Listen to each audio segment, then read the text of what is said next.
Keep your dream. I have a friend named Monty Roberts who owns a horse ranch in San Isidro. He has let me use his house to put on fundraising events to raise money for youth at risk programs. The last time I was there, he introduced me by saying, "I want to tell you why I let Jack use my horse." It all goes back to a story about a young man who was the son of an itinerant horse trainer who would go from stable to stable, racetrack to racetrack, farm to farm and ranch to ranch, training horses. As a result, the boy's high school career was continually interrupted. When he was a senior, he was asked to write a paper about what he wanted to be and do when he grew up.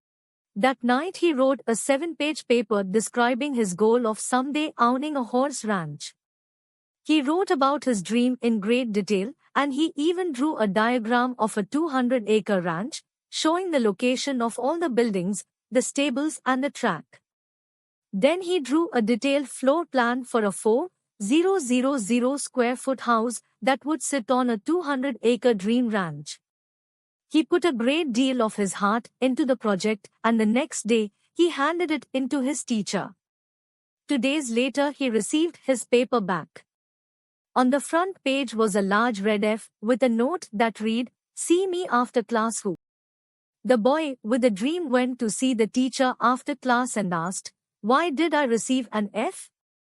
The teacher said, "This is an unrealistic dream for a young boy like you. You have no money. You come from an itinerant family. You have no resources. Owning a horse ranch requires a lot of money. You have to buy the land. You have to pay for the original breeding stock, and later you'll have to pay large stud fees. There is no way you could ever do it." Then the teacher added, "If you will rewrite this paper with a more realistic goal, I will reconsider your grade." The boy went home and thought about it long and hard. He asked his father what he should do. His father said, "Look, son, you have to make up your own mind on this. However, I think it is a very important decision for you." Finally, after sitting with it for a week, the boy turned in the same paper, making no changes at all. He stated, "You can keep the F and I will keep my dream." Monty then turned to the assembled group and said, "I tell you this story because you are sitting in my 4,000 square foot house in the middle of my 200-acre horse ranch. I still have that school paper framed over the fireplace." He added, "The best part of the story is that 2 summers ago, that same school teacher brought 30 kids to camp out on my ranch for a week. When the teacher was leaving, he said, 'Look, Monty, I can tell you this now. When I was your teacher, I was something of a dream stealer. During those years, I stole a lot of kids' dreams.